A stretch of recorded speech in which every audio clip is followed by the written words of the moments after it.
Ito ang coffee pot pare. Subukan natin yung yung may filter, yung tinamp, tsaka yung normal lang. Pakita natin kung paano sukatin yung beans ng walang maingsi. Pero, double check pa rin natin. Shoutout kay Coffee Bloom. Ilan lang daw, bebe lang daw yung coffee.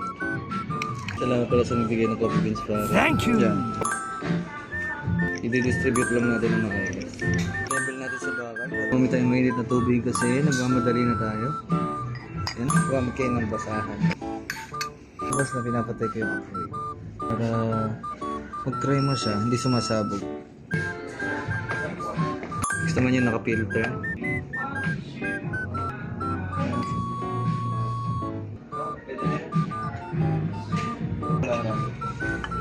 Next naman yung itatam. Nated na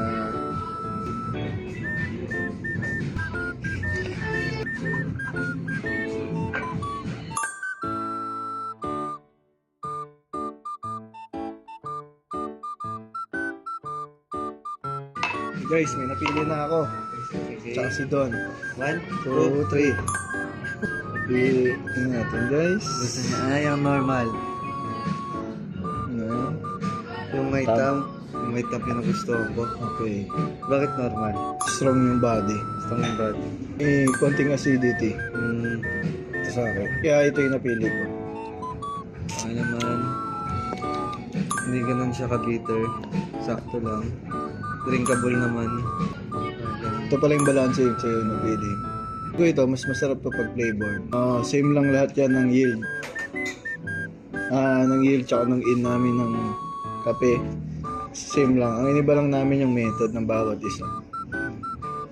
Yung isa, tinap namin. Yung isa, normal lang. Wala kaming ginawang kakaiba. Kasi yung isa may paper filter. Guys, salamat.